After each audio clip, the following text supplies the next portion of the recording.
Hello and welcome.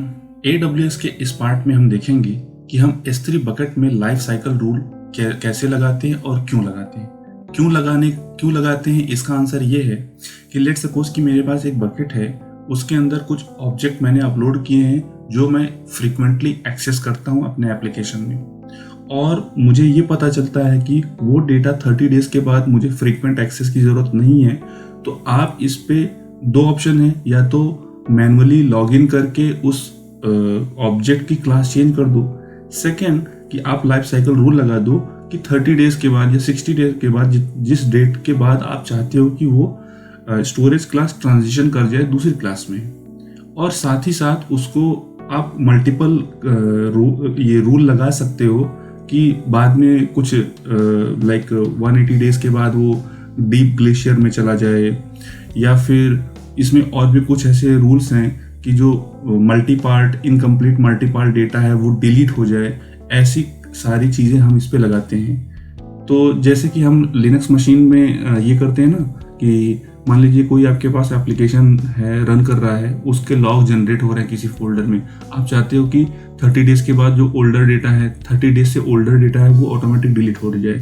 तो ये सारी चीज़ें जो हम लिनक्स पे लगाते थे, वही सारी फैसिलिटी हमें अभी AWS के S3 बकेट्स में मिलती है। तो लैब के लिए मेरे पास एक बकेट है और मैं बकेट के अंदर आता हूँ, और बकेट में आने के बाद अब मैं आता हूँ मैनेजमेंट ऑप्शन में। मैनेजमेंट ऑप्शन में आने के बाद यहाँ पे आप देखोगे लाइफ साइकिल रूल है, इसके बाद है रिप्लिकेशन रूल जो कि हम ऑलरेडी देख चुके हैं। तो इस लैब में हम देखेंगे कि हम लाइफ साइकिल रूल कैसे लगाते हैं। तो चलते हैं, रूल क्रिएट करते हैं। यहाँ पे मैं रूल 1 देता हूँ, और स्कोप मेरा क्या रहेगा, मैं सारे ऑब्जेक्ट्स पे ये अप्लाई करना चाहता हूँ रूल। अगर आप कोई पर्टिकुलर स्कोप देना चाहते हो या फिल्टर लगाना चाहते हो तो लगा सकते हो, बट मैं मेरे केस में ऑल ऑब्जेक्ट्स पे ये अप्लाई करता हूँ। इसके बाद अब आते हैं लाइफ साइकिल रूल एक्शंस पे। पहला चीज़ है कि move current version of object between storage class. अगर आप ये ऑप्शन चूज करते हो तो ये क्या बोल रहा है कि कितने दिन के बाद आपका जो डेटा है वो आप इनफ्रीक्वेंट एक्सेस में चेंज करना चाहते हो। ठीक है, इसको मैं थोड़ा सा ऊपर करके अब यहाँ पे सेलेक्ट करता हूँ। ठीक है, ये रहा स्टैंडर्ड इनफ्रीक्वेंट एक्सेस। जैसे यहाँ पे ब्रैकेट में लिखा है वंस अ मंथ। ठीक है, अगर आप वंस अ मंथ अगर आप एक्सेस करना चाहते हो 30 डेज के बाद, और नीचे देखो ट्रांजिशन में आपको यहाँ पे दिख रहा है जो भी आपका करंट वर्जन डेटा रहेगा वो 30 डेज के बाद कौन सी क्लास में मूव हो जाएगा, या फिर आप दूसरे क्लास में भी इंटेलिजेंट टीयरिंग में या फिर वन जोन AI में आप ट्रांसफ़र करना चाहते हो। अगर आप वन जोन AI में ट्रांसफ़र करना चाहते हो तो ठीक है, मैं यहाँ 30 डेज देता हूँ। उसके बाद दूसरा भी ट्रांजिशन में ऐड कर सकता हूँ कि उसके कितने दिन के बाद मैं चाहता हूँ कि उसके 180 डेज के बाद ये डेटा मेरा डीप ग्लेशियर में चला जाए। तो नीचे आकर के आप देख लो कि कोई भी ऑब्जेक्ट मैंने अपलोड किया 0 डे पे, और उसके 30 डेज के बाद क्या करेगा, ये वन जोन इनफ्रीक्वेंट एक्सेस में चला जाएगा, और उसके 180 डेज के बाद क्या करेगा, ये डीप ग्लेशियर में चला जाएगा। और हम ये रूल करते हैं क्रिएट। पहला रूल हमारा क्रिएट हो गया। दूसरा रूल अगर हमें क्रिएट करना है तो यहाँ पे नाम देता हूं मैं रूल 2, और इसके लिए भी रूल मैं जो चूज करने वाला हूँ स्कोप, ये सब सारे ऑब्जेक्ट्स पे ये अप्लाई करने वाला हूँ, और यहाँ से मैं इसको एक्नॉलेज करता हूँ। अब आते हैं दूसरे, non current version of object. ये हम तब यूज करते हैं, देखिए अभी जो इसके पहले हम यूज कर रहे थे करंट वर्जन और नॉन करंट वर्जन। जैसे आप लाइफ साइकिल रूल लगाते हो, सॉरी वर्जनिंग इनेबल करते हो, तो उसमें आप बताते हो ना कि इसके करंट वर्जन का डेटा या फिर पुराना वर्जन का डेटा। तो वही चीज़ है कि आप चेंज करना चाहते हो अपने ऑब्जेक्ट की क्लास कितने दिन के बाद। लेट सपोज कि मैं यहाँ 30 डेज दे रहा हूँ, और ये भी वन जोन IA में जाता हूँ।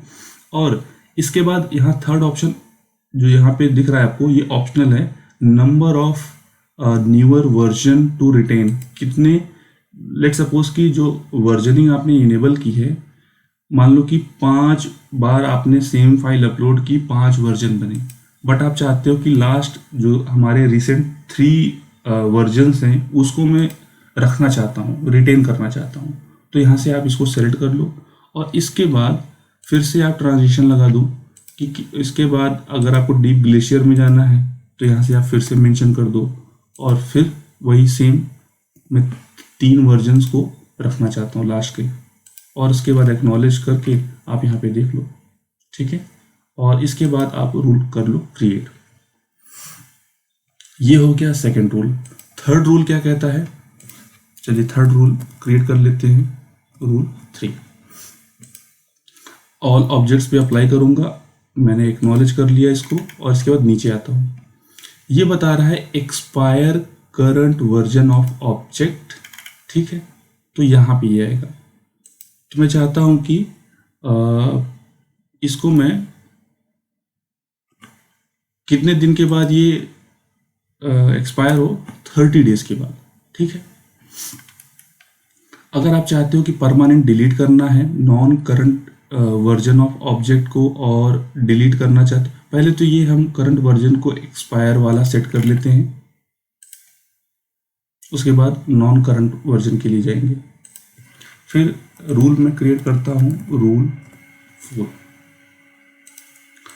सेम मैं अप्लाई करने वाला हूँ ऑल ऑब्जेक्ट्स पे, और यहाँ पे अब मैं आता हूँ permanent delete non current version. मैं चाहता हूँ कि 30 डेज के बाद, और रिटेन कितने रखने हैं, मैंने 3 रिटेन करने हैं लेटेस्ट वाले, ठीक है। ये देखिए, उसके बाद आप यहाँ से रूल क्रिएट कर सकते हो। ये मेरा चौथा रूल क्रिएट हो गया। 5वां रूल क्या कहता है, rule 5,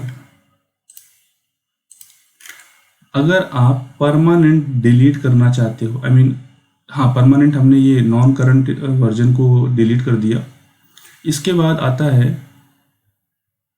delete expired object, delete markers और इनकम्प्लीट मल्टीपार्ट अपलोड। इसमें क्या है कि जो एक्सपायर्ड डेटा है, लेट सपोज कि वर्जनिंग जो आप इनेबल करते हो ना, उसमें अगर कोई डेटा आप डिलीट करते हो तो उस पर क्या लग जाता है, डिलीट मार्कर लग जाता है।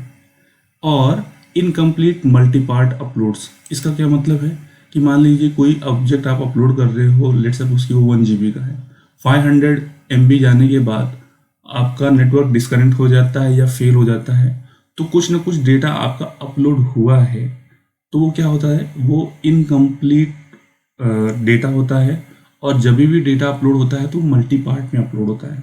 तो यहाँ से मैं इसको सेलेक्ट कर लेता हूँ और नंबर ऑफ डेज यहाँ पे दे देता हूँ, delete and incomplete multi part uploads number of days, तो यहाँ से मैं 10 डेज दे देता हूँ, और इसके बाद आप रूल यहाँ से क्रिएट कर सकते हो। तो इस तरीके से मैंने यहाँ पे मल्टीपल रूल्स लगाए हैं। आप चाहो तो जितने भी यहाँ पे लाइफ साइकिल रूल्स आपको मिल रहे हैं वो सबको एक साथ भी आप सेलेक्ट करके क्रिएट कर सकते हो।